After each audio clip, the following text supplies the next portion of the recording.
하나님은 영이시니 예배하는 자가 영과 진리로 예배할지니라. 아멘. 341장 찬양합니다.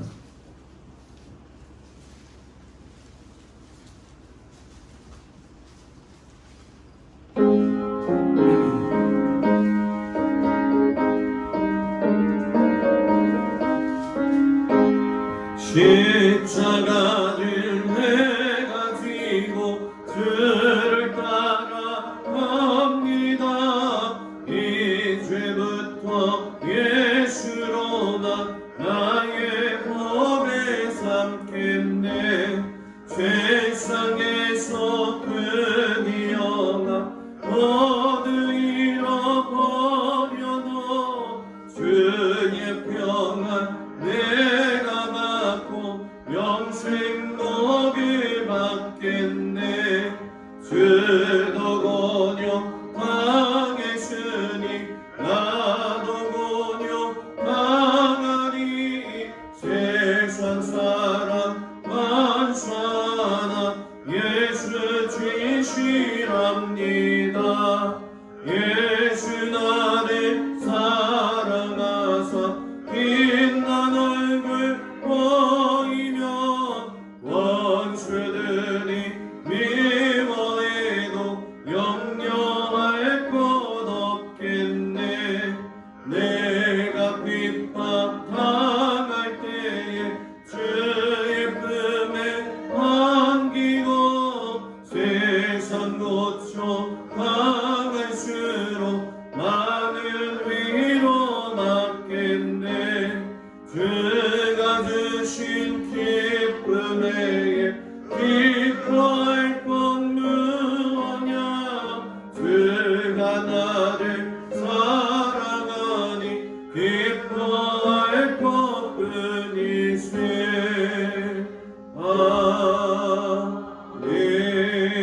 아멘. 박청자 원사님 기도해 주시겠습니다.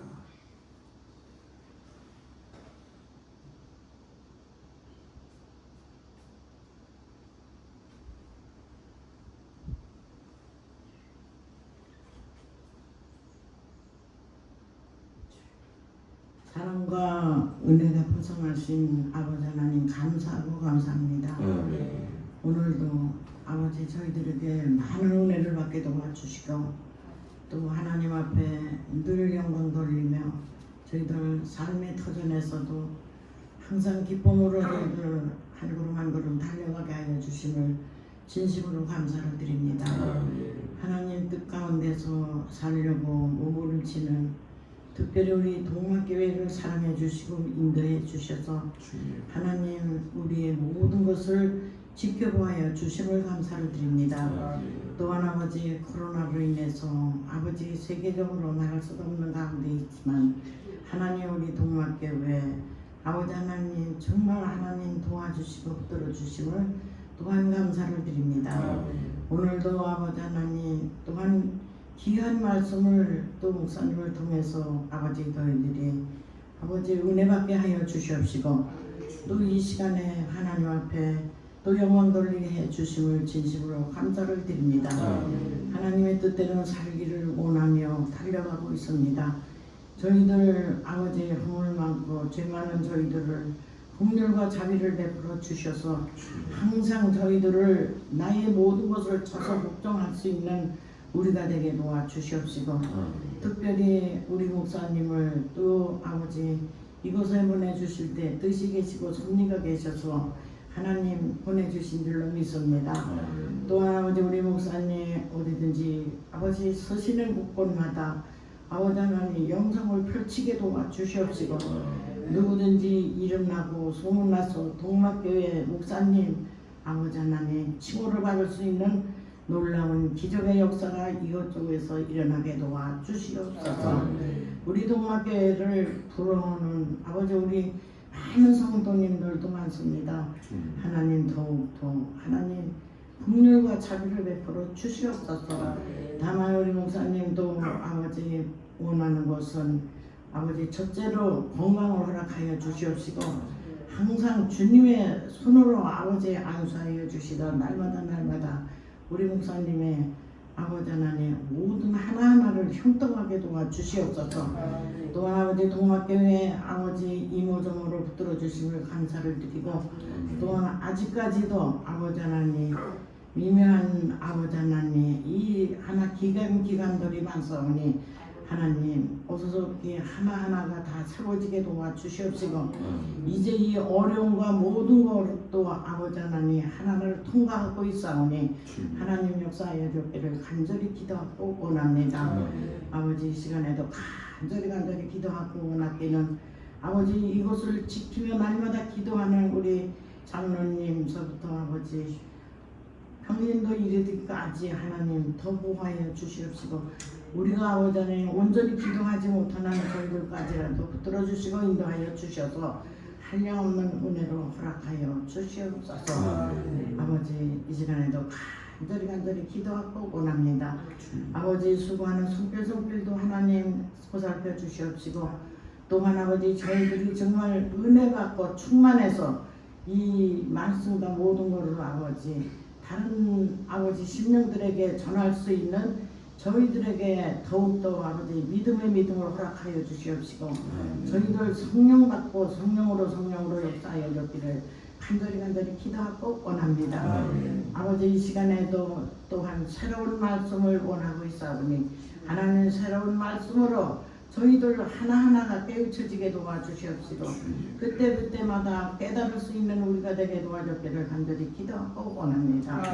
하나님 이 시간에도 처음 시간이 오니 마치는 시간까지 우리 주님 홀로 주장하여 주시옵소서. 감사하고 예수님의 이름으로 기도합니다.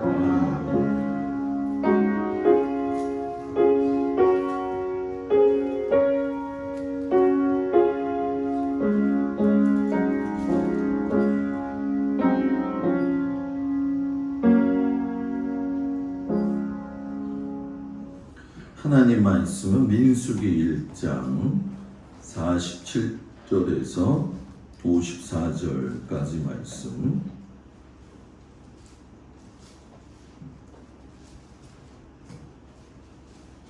민수기 1장 47절에서 54절까지 말씀을 보도록 합니다. 말씀을 교도합니다. 그러나 레위는 그들의 조상의 지파대로 그 계수에 들지 아니하였으니 너는 레위 지파만은 계수하지 말며 그들을 이스라엘 자손 계수 중에 넣지 말고 그들에게 증거의 성막과 그 모든 기구와 그 모든 운석품을 멀리하게 하라.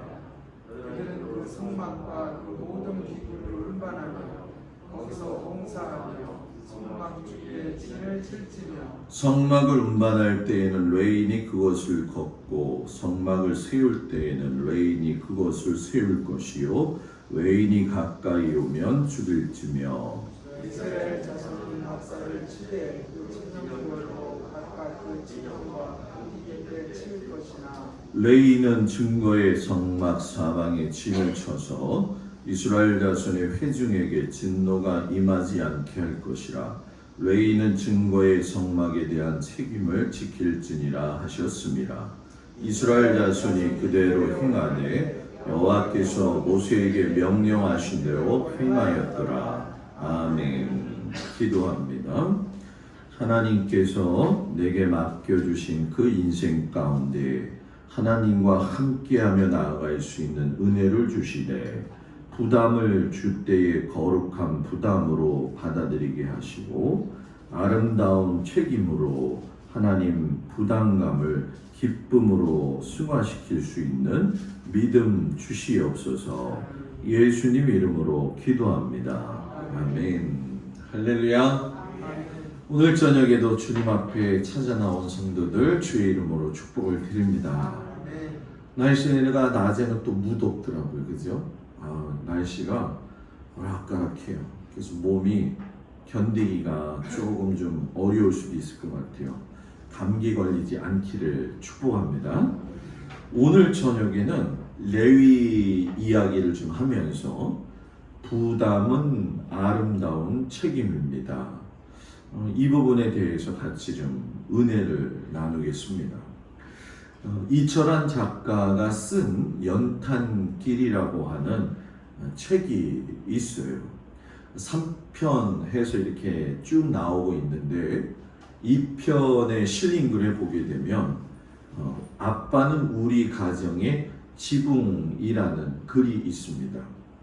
그 내용을 이렇게 살펴보니까 이런 내용이에요. 어떤 아버지가 회사에서 퇴출을 당한 다음에 그 집이 계속 가세가 기울어지는 거죠. 우리들도 살면서 느끼지만 정말로 그 태어나면서부터 부자가 아닌 이상에는 진짜 그때그때 수고하고 노력해야지 우리가 인생을 살 수 있잖아요. 그동안 이 사람도 벌어놓은 돈은 없거니와 다 까먹고 나니까 이제 거지 같은 삶에 봉착을 하게 됐죠. 아들이 학교에 다녀와가지고 아버지한테 뭐라고 이야기하냐면, 아빠, 내 친구들이 내 신발 보면서 거지 신발이래, 이 이야기를 하는 거예요. 아버지가 속이 많이 상했겠죠. 그날 밤에 비가 억수로 쏟아지는데 집이 새어가지고 방 안이 물투성이가 되어지는 거예요. 아빠가 잠깐 나갔다 온다고 하더니만 밤 1시가 넘었는데도 돌아오지를 않더라는 거예요. 집안 식구들이 아버지를 걱정하지요. 도대체 아버지가 왜 안 오시냐 걱정이 되어 가지고서는 아내하고 자녀들이 나가가지고선 아버지를 찾으려고 하지요. 그때에 지붕 위에 검은 그림자가 우산 하나를 들고 있는 거예요. 이렇게 쳐다보니까 아버지였어요.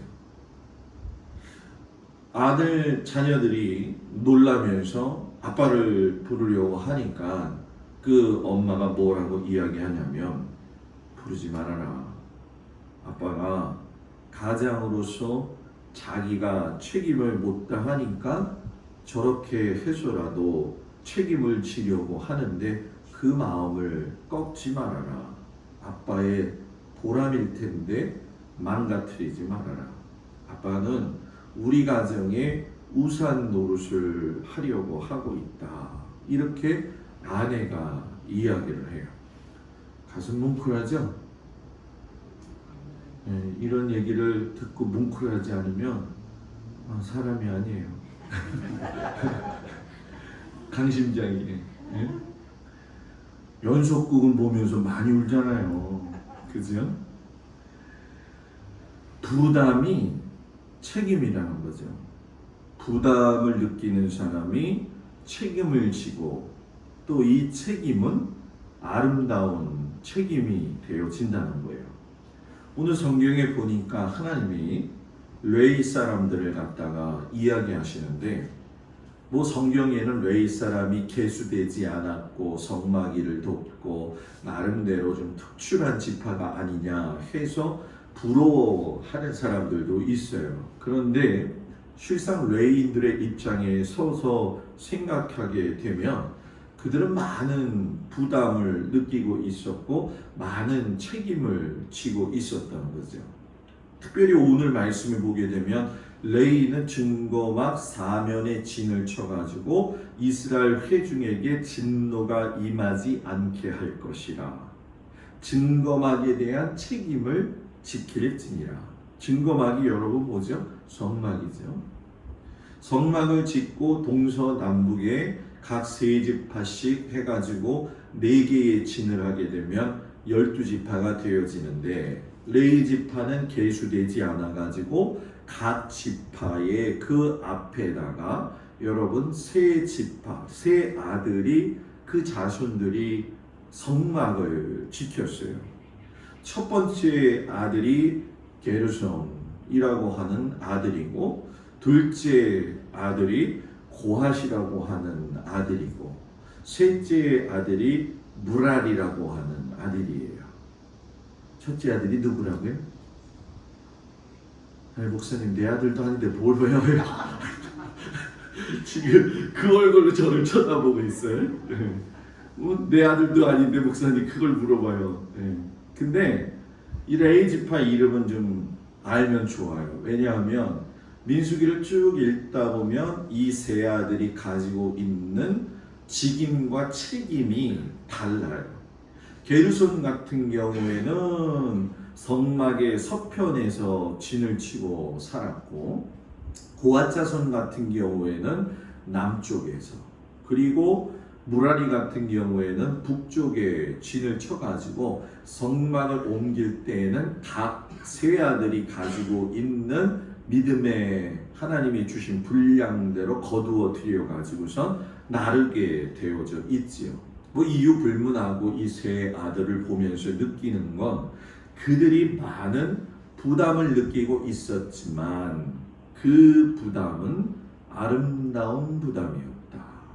아름다운 부담. 목사님, 부담 갖는데 그게 어찌 아름다울까요? 부담을 잘 감당하면 그것이 하나님께 아름답다라는 얘기야. 저도 제가 목사의 부담, 목사가 안 돼봐가지고 잘 모르죠. 예? 목사가 안 돼가지고 목사님이 뭔 부담? 장로님? 부담되죠. 장로님이 안 돼 보면 그 부담이 뭔지 모르잖아요. 그죠? 어디에 대한 부담이 나에게 아름다운 부담이냐? 이 레이지판을 보게 되면 네 가지를 볼 수가 있는데 그 중에 하나가 뭐냐면 하나님에 대한 부담이 아름다운 부담이라는 거예요. 하나님을 향한 레위 자손들이 해야 될 것은 하나님의 집인 성막을 지키는 일이잖아요. 여러분 광야 한복판에다가 성막을 지었으니까 뭐 짐승들도 때 아니게 많이 돌아다녔을 것이고 성막에 있는 성물들을 우리가 배워서 알고 있지만 거의 다가 값비싼 금과 은과 동으로 다 만들어져 있었기 때문에 성물들이 도둑맞지 않도록 준비를 했어야 돼요. 그리고 더군다나 번제단은 성막을 옮기면서까지도 그 불이 꺼지면은 안 됐었고요. 그리고 등대 같은 경우도 항상 불을 간검해야 되고 떡상에서 떡을 만들어 가지고 그 진설병은 안식일마다 바꾸는 것도 부담이었을 것이고 또 물두멍에 물을 채우는 것도 대단히 부담스러웠을 거예요. 그러니까 성막에 관계된 모든 일들은 레위인들의 책임이었기 때문에 하나님께서 주신 그 책임을 목숨을 걸고 책임지게 자랑스럽게 생각했던 사람들이 바로 레위지파라는 거죠. 근데 이 성전 시대로 접어들게 되면 우리는 이제 성막 공부를 좀 했으니까 제가 성전 시대에 그러면은 어느 정도 이해가 되실 거예요. 성막이 이제 성전으로 바뀌었을 때 레위지파는 예루살렘을 떠나지 않고 성전을 지키고 살았죠. 제가 여러분들한테 성전을 잠깐 안 하고 수도파는 이유는 성전에 대한 이해가 좀 있어야 되고요. 성막도 구조가 있지만 성전은 구조가 더 복잡해요. 그렇기 때문에 그 성전을 하나님께서 세우신 목적도 알아야 되지만 그걸 지킨 레위지파의 그들의 부담감과 사명감도 우리들의 신앙에서는 접목이 돼야 되기 때문에 조금은 텀을 좀 둔다. 저는 이런 생각을 가지고 있어요. 역대상에 보게 되면 9장 21절 34절에 성전을 지키고 사는 레위지파에 대한 이야기가 나오는데 잘 들어보세요. 무셸레마의 아들 스가랴는 회막 문지기가 되었더라.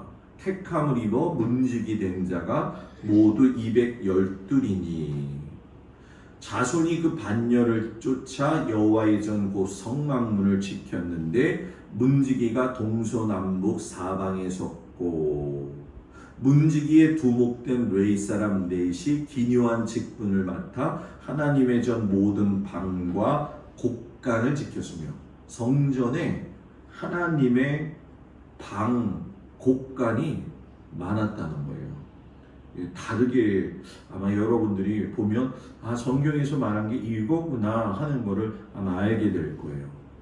그리고 그 다음에 말을 보게 되면은 하나님의 전을 맡은 직분이 있으면서 아침마다 문을 여는 책임이 있었고, 어떤 자는 섬기는데 기명을 맡아서 그 수요대로 들어가고 수요대로 나오는 것을 보고, 또 어떤 자는 성소의 기구와 모든 기명과 고운 가루와 포도주와 기름과 유향과 향품을 만들었으며, 지금 이게 좀 부담되지 않아요? 들어도 부담되죠. 예?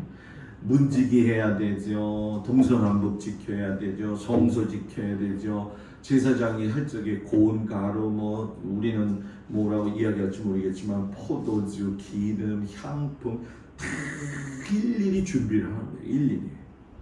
그런데 그 뒤에 보면 아주 의미심장한 말이 있어요. 저희가 골방에 거하여 주야로 자기 직분에 골몰함으로. 골방에서는 뭐 해야 된다고요? 골몰해야 된다는 거예요. 골방에서 뭐 해야 된다고요? 골몰해야 돼요. 누가? 레위지파. 저는 그거 성막 강의하러 다니면 그렇게 이야기하지만, 목사는 놀아도 교회에서 놀아야 된다. 네, 그게 좋은 거예요. 놀래도 교회에서 노는 게 목사가 해야 될 일이죠. 레위지파 골방에서 뭐했다? 골몰했다. 골몰했다. 골골했다가 아니라 골몰했다. 네?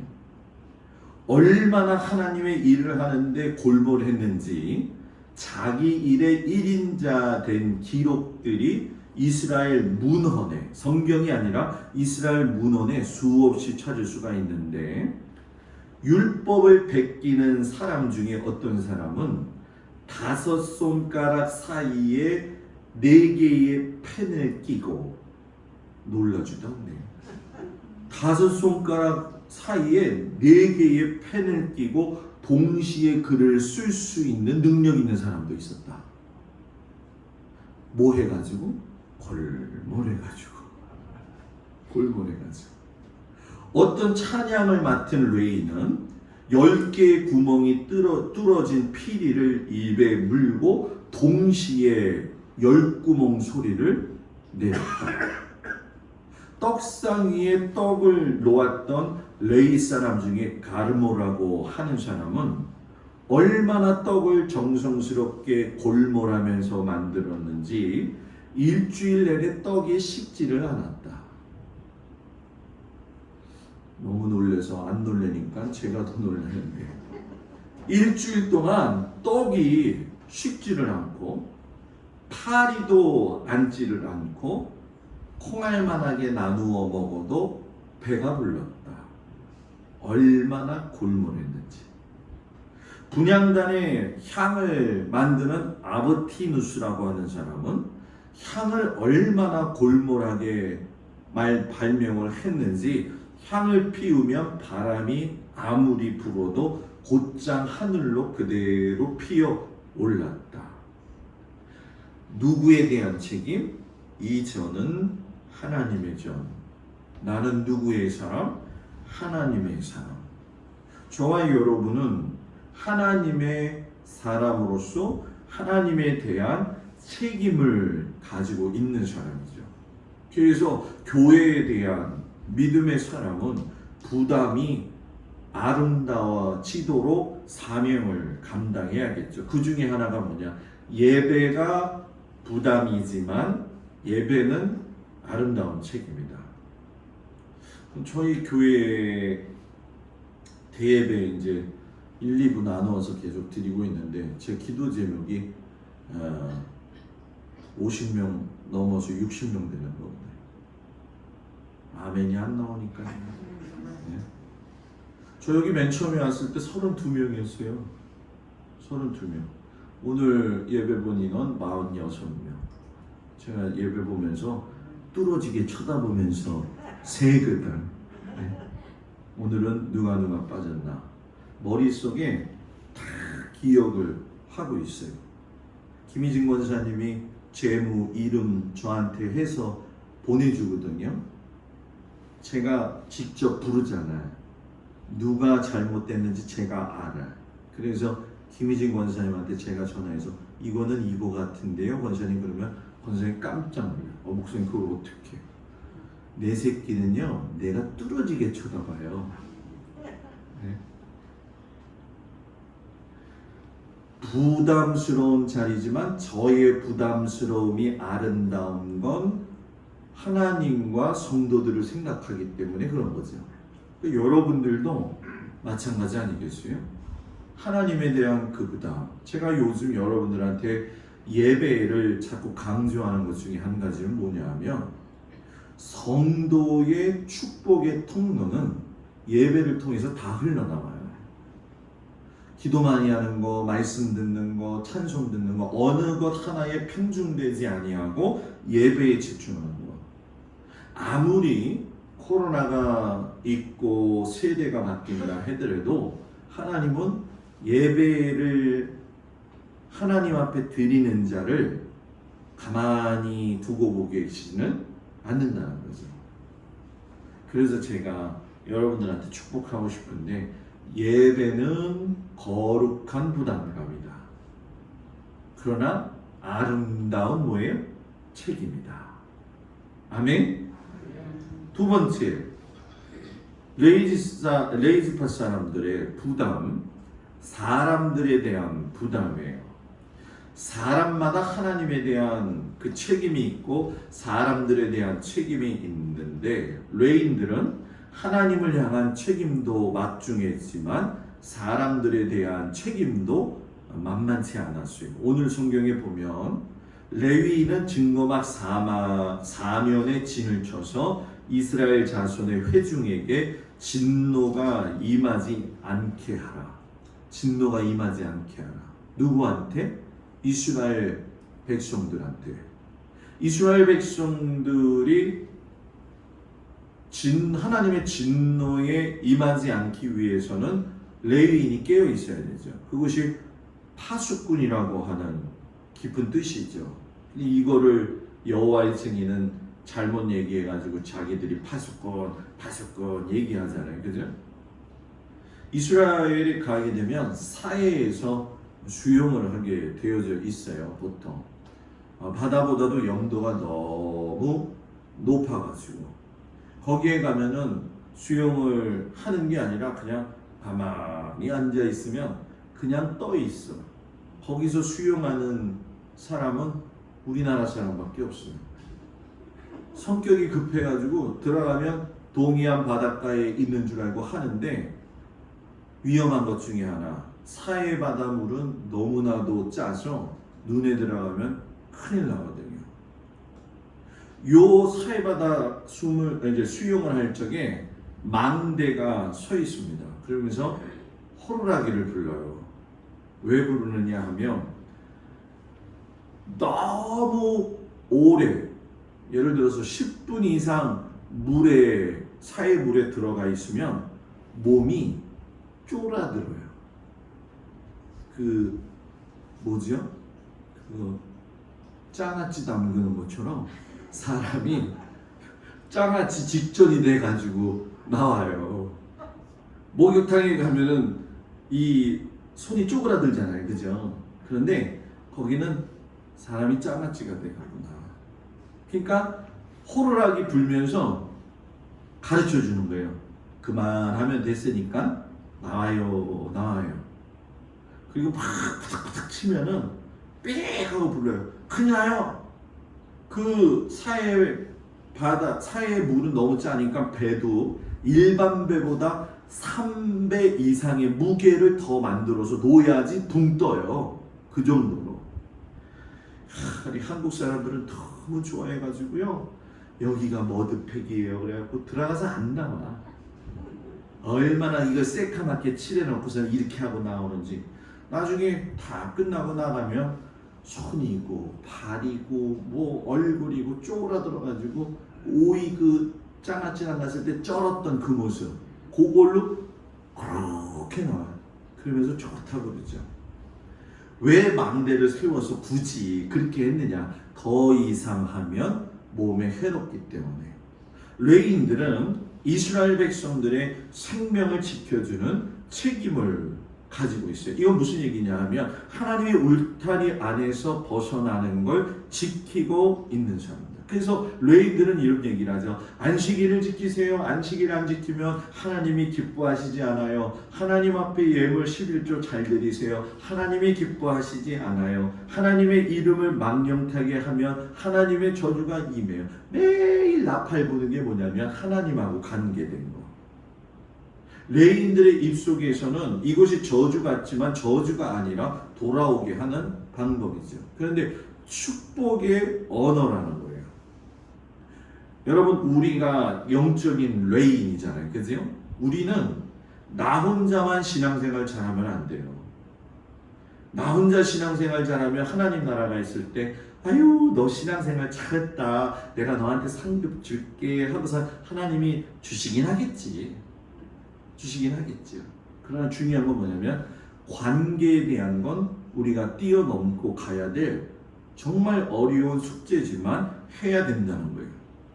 저는 제가 살면서도 그렇지만 우리 모든 성도들이 나는 영적 레인이다 라고 생각을 하고 서로 간에 섬기면서 존경을 할 줄 알되 죽음을 향해 가고 있을 때에는 지혜롭게.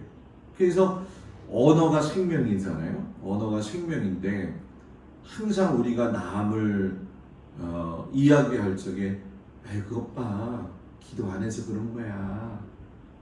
참 주책맞은 이야기야. 본인은 기도를 얼마나 또 잘해서 그러냐는 거예요. 기도하다가도 힘에 붙일 때가 있으면 옆에 가가지고서는 그것 봐 힘들어도 하나님 앞에 우리 같이 기도하자 이렇게 해야죠. 아니 그게 아니라 하나님 앞에. 레위인들은 항상 부담이에요. 저의 부담 중에 하나가 그거죠. 성도들을 잘 이끌고 가야 되는 거. 그죠? 여러분들이 돈을 많이 벌고 여러분들이 몸도 건강하고 자식들이 잘 되고 하는 것도 정말 중요하겠지만 제가 늘 기도하는 건 뭐냐? 여러분의 영혼이 잘 돼야 된다. 영혼이 잘 돼야 된다. 그게 부담이지만 아름답다. 사람에 대한 부담. 여러분 자녀들을 위해서, 남편, 아내 위해서 힘들지만 부담감이 아름다운 결과로 나타나기를 축복합니다. 가정에 대한 부담. 레위인들은 하나님에 대한 부담, 그리고 사람에 대한 부담, 가정에 대한 부담도 잘 감당했어요.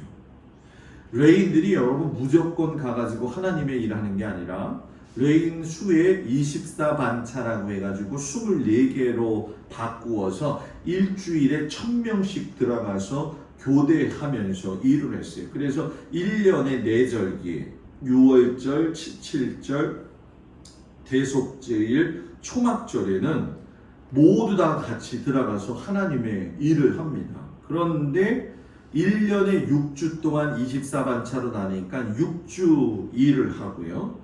나머지 46주는 집으로 들어가서 집에서 가정을 중요하게 여기면서 주변 사람들과의 관계를 돈독하게 했다는 거예요. 성경에 보면 레위 가정 사람들의 이야기가 나오면 뭐 요게벳이라든가 하는 이야기 또 레위 지파 사람들 가운데 특별하게 또 우리가 이야기할 수 있는 건 갑자기 생각이 안 나는데 전혀 어떤 그 문제를 일으키는 가정이 없어요.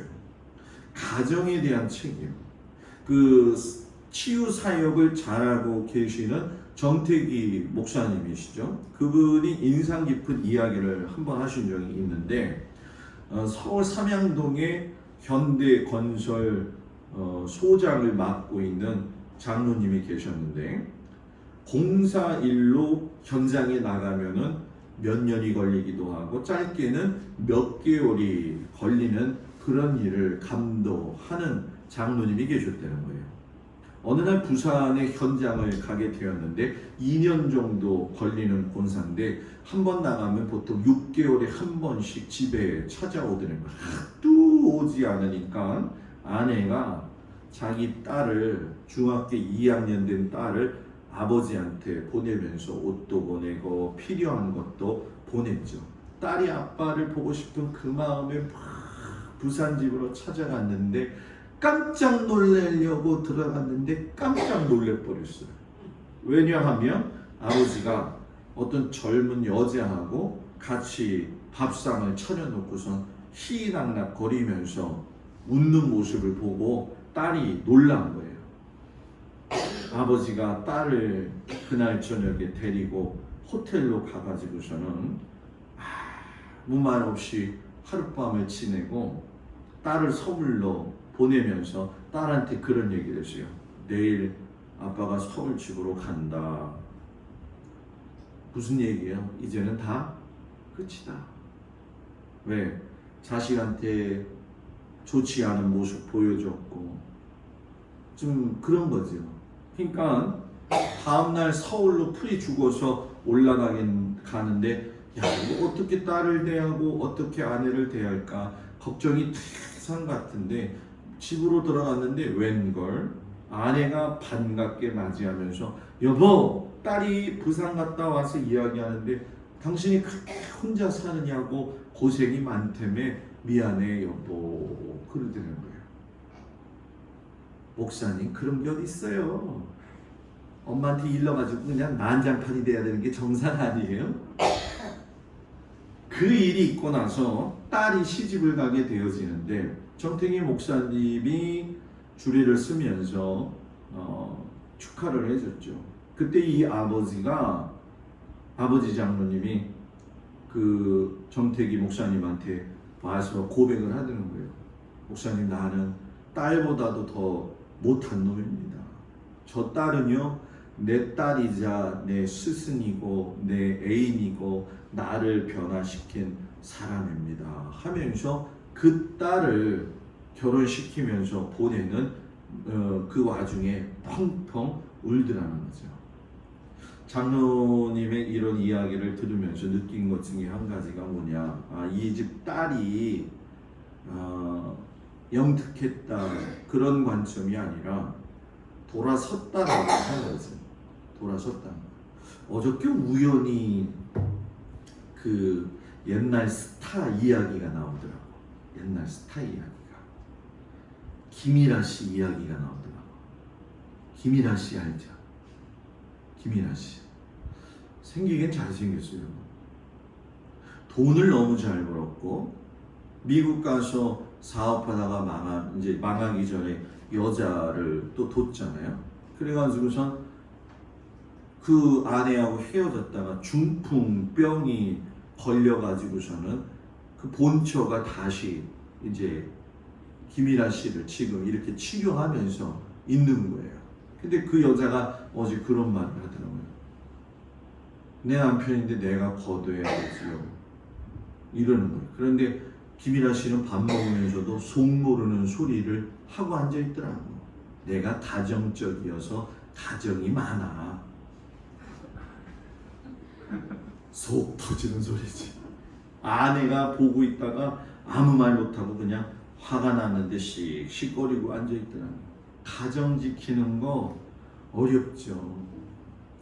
남편, 아내 참 칼로 물베기라고 하지만 그게 그렇게 칼로 물베기 하기엔 너무 어렵고 힘들잖아요. 그죠? 선생님들, 장로님들은 아닌가 봐. 집이 화목한가 봐 그냥. 예? 그렇잖아요. 그죠? 어떨 때는 아내도 마음에 안 들 때가 있고 남편도 마음에 안 들 때가 있잖아요. 그죠? 그래서 얼마나 가정을 지키는 게 어려운지, 그죠? 제가 주례를 섰던 그 장로님 딸이 하나 있어요. 장로님 딸이 있는데 그 이제 주례를 서야 되니까 이제 와서 인사를 하죠.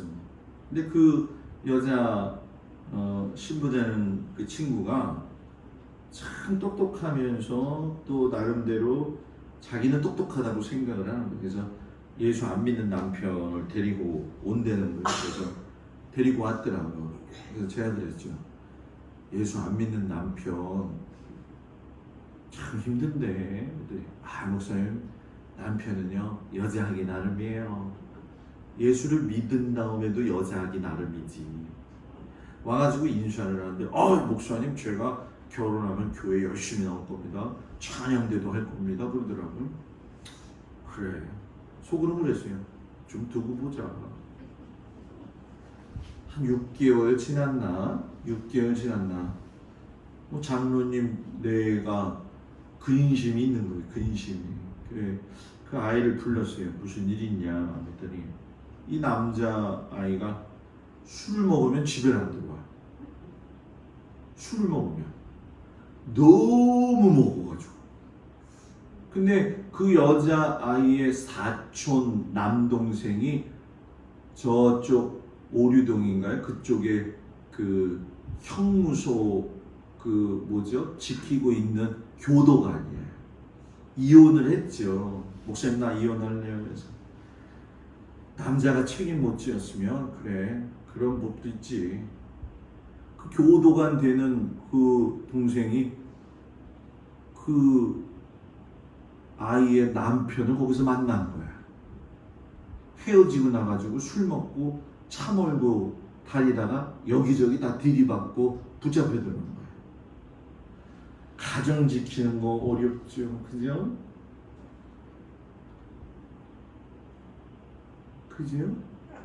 응? 이건 뭐 애라고 하면은 좀 혼내기라도 하지, 그죠? 그런데 우리 동막교회 성도들의 가정이 하나님 안에서 참 부담이 되더라도 아름다운 결과가 가정마다 좀 이루어지기를 주의 이름으로 축복을 드립니다. 요거는요 진짜 기도할 제목이에요, 여러분들이. 자녀 축복 주일이 왜 생겼는지 모르겠지만 첫 주가 그렇다니까. 근데 정말 자녀들 위해서 기도 많이 해야 돼요. 자녀들은 부모의 기도로 먹고 산다. 아멘. 마지막, 자기에 대한 부담. 중요한 부담이죠. 레인들은 하나님에 대한 책임, 백성들에 대한 책임, 가정에 대한 책임을 지키면서 정작 자기 관리는 하지 못한다. 그 유튜브에 제가 아마 밴드에 올렸을 거예요. 그 주영은 씨 아버지가 목사님이잖아요. 근데 그 아버지에 대한 이야기를 좀 했더라고요. 아마 밴드 가서 보시면 될 것 같아요. 목사님들이 자기의 영관리, 인격관리, 행동관리를 잘 해야 되는데 하지 못한다는 거예요. 우리도 여러분들이 영적 레인들이라고 한다면 여러분들도 자기에 대한 관리를 잘 해야 되겠죠. 그래서 골방에서 뭐 해야 된다고요? 헐머려야 된다는 거예요. 네? 켄터키 주립대 정신병원에서 3년간 입원한 환자 가운데 목사가 7명이 있더라는 거예요. 뭐 사모님들은 뭐 말할 수 없을 정도죠. 아이러니하지 않아요? 목사가 다른 사람의 정신을 책임지고 있으면서 왜 그들은 정신병원에 들어왔는가 분석하여 보았더니 하나님과 사람 앞에서는 책임을 다하려고 열심히 살았는데 자기 관리에는 소홀했다. 왜? 목사니까 점잖해야 되잖아요. 웃지도 못하고, 예? 울고 싶으면 또 울지도 못하고. 나는 목사야. 감정을 털지 못하죠. 저는 어떤 것 같아요? 저는 좀 화낼 때 화도 낼 수 있어야 되고 웃을 때도 확 웃어야 되고 울을 때도 엉엉 울어야 되는데 목사는 그러지 못한다는 거예요. 어디를 가든지 그런 것 같아요. 제가 서울에서 있는데 지권사님이라고 있어요. 여기 좀 있어요. 돈이 잘해주셨죠. 잘해주셨어요. 근데 어느 순간 이렇게 보면서 느낀 게 뭐냐면 이건 좀 아니지 이런 느낌이 들더라고.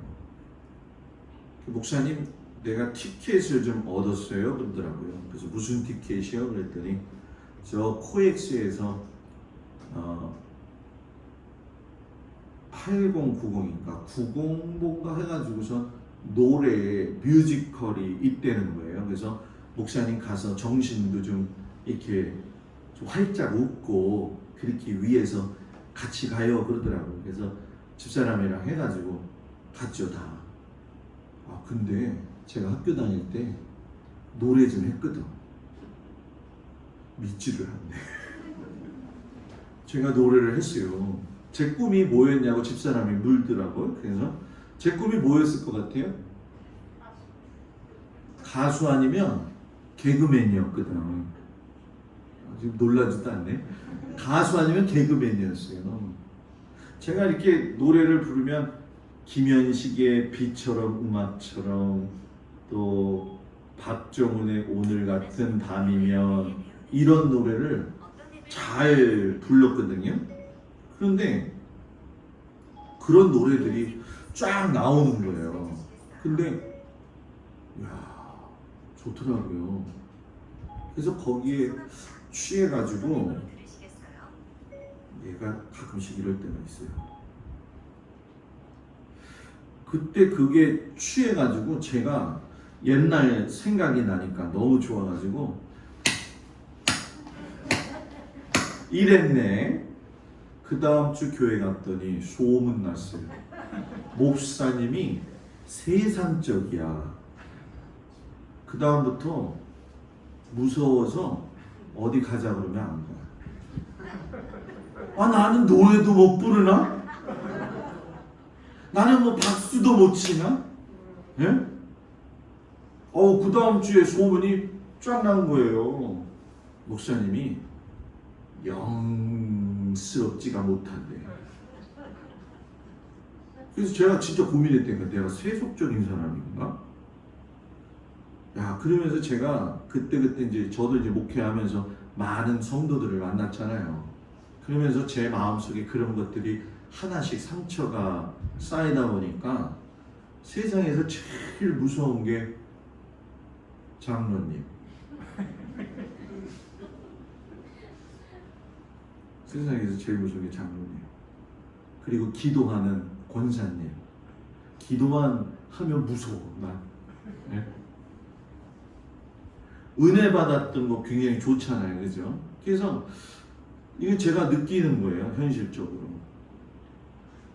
저희 어머니도 많이 기도하시는 양반이었다고 그랬잖아요. 근데 제가 목사가 되고 나 보니까 우리 엄마가 우리 목사님들한테 잘해주는 것도 있지만 피곤하게 하는 것도 이렇게 눈에 보이더라고. 이게 설교 다 보는데 어떡하지? 그래서 그건 아니지. 응? 어머니. 응? 참 힘들어요. 어느 목사님이 미국에서 전역을 돌아다니면서 부흥회를 인도했어요. 사례비가 쫙 했는데 한 5만 불가량 모은 거예요. 5만 불가량 또 집에서 내가 계산해 봤잖아요. 그랬더니 한 7천만 원 되더라고요. 아유, 권사님들은 안 놀래네. 목사가 부흥회 그렇게 많이 다녔다는 거예요. 부흥회 그렇게 많이 다니면 그 정도 사례비가 미국에서는 주나 봐요. 그래서 이 목사님이 뉴욕에 가가지고 그 돈 가지고 다이아몬드를 하나 산 거예요. 왜 그러냐 하면은 자기는 교회 지으려고. 그래서 그거를 구두 밑창에다가 숨겨가지고 비행기를 타가지고 들어오는데 비행기 많이 타니까 세관원이 이렇게 보니까 목사님이 이렇게 들어오는 거예요. 이렇게. 목사님 왜 그래요? 그때 내가 다리가 아파가지고 그렇다. 목사님 빨리 병원 가가지고서는 병원 진찰 받으세요. 그랬더니 자기가 요 다이아몬드 숨기려고 이런 거 했거든. 나와가지고 달려가면서 손들면서 할렐루야 하나님이 하셨습니다. 이게 지금 하나님이 한 건가요? 저는 제가 목사지만 참 그거 목된 목사예요. 그거는 그죠? 하나님하고 요거 결부시키는 건 안 좋아요. 하나님의 은혜로 무사히 통과했습니다. 할렐루야 이래요. 그건 아니죠, 그죠? 하나님의 은혜로 무사히 통과했대. 세관을. 그 말이 붙잡혔으면 뭐예요?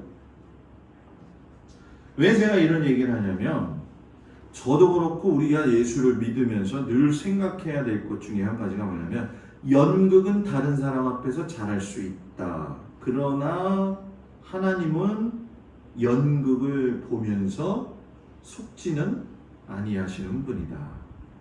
하나님이 기뻐하실까 슬퍼하실까. 성경문 쭉 좀 늦어지더라도 빛이 조금 좀 덜 갑더라도 정코스로 가는 게 맞잖아요, 그죠? 다들 속여도 하나님 속일 수가 없잖아요. 오늘 말씀이 여러분들에게 어떤 의미로 다가가는지는 잘 모르겠어요. 그러나 우리가 한번 좀 생각해 봐야 될 건 옛날에 서울시장 지냈던 김상돈 씨라고 있는데 이분이 은퇴하고 나서 LA 가서 살다가 80세에 돌아가셨는데 그가 중년에 왜 이렇게 건강하냐고 그 비결이 뭐냐고 물어봤더니만 그는 이렇게 이야기하기를 뭐라고 하냐면 나는 교회 장로예요. 새벽에 하나님 앞에 기도하고요. 공원을 달려가요. 공원에 가서 깡통도 주고요. 파지도 주어요. 그래서 그걸 팔아가지고 동아일보 꿈나무 장학금에다가 기부해요. 좀 힘들 때 있죠. 내가 시장인데 그걸 왜 주워야 되나 그럴 때도 있지만 내가 조금 더 노력하면 가난한 아이들이 한 명도 공부할 수 있기 때문에 나는 열심히 해요. 그래서 나는 건강도 좋았고 내 믿음도 유지할 수 있었어요. 휴지를 줍고 폐지를 모으는 일은 남을 위한 게 아니라 나를 위한 거였어요. 참 성실하죠, 그죠? 우리 여러분, 그러니까 내일 다 파지 주스러 가자는 얘기는 아니에요. 예? 예? 하나님께서 주신 내 삶은 고귀한 삶이에요. 얼마나 소중한데요, 여러분들이. 여러분 한 사람들이 얼마나 하나님이 보시기에 아름다운 사람들인데요. 잘 할 수 있을 때 잘 하는 것이 좋더라 하는 얘기죠. 먹을 수 있을 때 먹는 것도 은혜인 줄 알아야 되고요. 기도할 수 있을 때 기도할 수 있다는 것도 은혜인 줄 알아야 되고요. 그것이 진실로 자기에 대한 부담감이 큰 부담감이 아니라 아름다운 책임감으로 받아들여진다. 저도 목사로서 동막교회 목사, 또 동막교회 성도들, 또 아버지, 여러분들도 아버지 어머니, 또 자식, 여러 가지 부담되는 일들이 많이 있지만 그걸 하나님 안에서 제대로 해석하고 잘 감당하면 부담은 아름다운 책임이 된다. 우리 그런 믿음의 사람들 되기를 주의 이름으로 축복을 드립니다. 기도합니다. 하나님, 하나님에 대한 부담, 사람들에 대한 부담, 가정에 대한 부담, 자기에 대한 부담이 있지만 잘 이겨갈 수 있도록 은혜 내리어 주옵소서. 예수님 이름으로 기도합니다. 아멘. 할렐루야. 옆 사람 보고 인사합니다. 샬롬. 감기 조심하셨으면 좋겠어요. 저도 목이 좀 칼칼하고 좀 그러더라고요. 추웠다 더웠다 막 그러다 보니까 좀 그런 것 같아요. 그러니까 감기 조심하시고 저는 내일 좀 나갔다가 목요일 저녁이나 아니면 금요일 아침이나 이렇게 좀 돌아오겠습니다. 코로나 시기인데 뭐 그렇게 돌아다니다가 좀 쉼을 좀 가질게요. 그리고 기획위원회에서는 얘기를 좀 했는데 우리 모사장하고의 일은 지금 이번 주에 종지부를 찍었습니다. 왜냐하면 지금 남은 공사가 실외기 설치하는 거, 전기 설치하는 거, 그리고 문짝 설치하는 거거든요. 근데 안 해주는 거야. 참. 강남교회 목사님이 저한테 전화가 오셨어요. 그래서 목사님 거기 공사하고 있어요? 그래서 아니요. 왜? 그랬더니 목사님네 공사하는 줄 알고 자기도 기다리고 있대. 강남교회도 제대로 안 된 거예요. 전화를 거짓말 안 하고 60번 하면 한 번도 전화가 안 와요. 그래서 지난주에 썼어요. 문자로. 강화군청 일 안 하겠다. 그러니까 이거 보고 와라. 이렇게 했어요. 그래서 왔어요. 그래서 군청 일은 안 하는 걸로 했어요, 제가.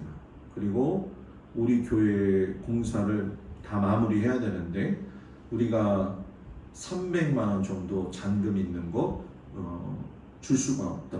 왜냐하면 줄 경우에는 우리가 공사를 해야 되니까. 그랬더니 본인도 그걸 인정하더라고요. 그래서 그냥 목사님 하고 싶은 대로 하세요 그러더라고요. 그래서 자기가 너무 죄송하다고. 그래서 우리 교회 교인들이 업자들은 믿지 말라고 목사님 그렇게 얘기했을 때 나는 당신을 믿었는데 어떻게 그럴 수가 있냐고 하면서 제가 하소연 좀 떨면서 제가 정말 화냈어요. 저도 화낼 줄 알아요. 네, 그래가지고 화를 좀 냈어요. 그래서 한 1,000만 원 정도 더 남을 것 같은데 나 안 한다 그랬어요. 그랬더니 다음 주까지 해주겠다는 거예요. 그래서 나 믿지 못한다고 그랬어요. 내가 사람 믿었다가 인생 공부 요번에 아주 크게 한다 그러면서 그냥 마무리 졌고요. 좀 가을 좀 지나고 또는 아직 급하지 않잖아요, 그죠? 그래서 이렇게 해서 좀 마무리하도록 하겠습니다. 그래도 교회 분위기는 다 바뀌어서 너무 감사하고 그 사람도 미안하긴 해요. 그런데 인간관계는 그렇게 갖는 게 아니다. 그거를 이번에 좀 뼈저리게 느꼈어요. 그래서 여러분들 위해서 계속 기도해 주시고 하나하나 잘 마무리해 갈 수 있도록 여러분들이 많은 기도 부탁드리고 또 많이 참아 주셔서 감사드립니다. 제가 기도하고 마칠게요. 하나님, 우리가 믿음의 사람으로 살 때에 참으로 감당하기 어려운 일들이 있습니다. 그 어려운 일이 너무 부담스러워서 정말 이걸 해야 되나 이런 마음이 들 때도 있지만 이 목사의 삶, 장로님의 삶, 권사님, 집사님, 성도로서의 부르심의 삶이 때로는 무겁지만 그걸 잘 감당하면 아름다운 책임이 되어지는 줄 믿습니다. 우리 성도들이 그 아름다운 책임의 주인공이 되게 하여 주시옵소서. 일주일 동안 삶의 현장으로 흩어집니다. 하나님, 눈동자와 같이 지키시고 일터를 지켜주시며 가정을 지키시고 자녀들을 붙들어 주시옵소서. 이제는 우리 주 예수 그리스도의 은혜와 우리를 사랑하시는 하나님의 그 놀라우신 사랑이 우리 모든 성도들 위해 함께하여 주시기를 간절히 축원하옵나이다. 아멘.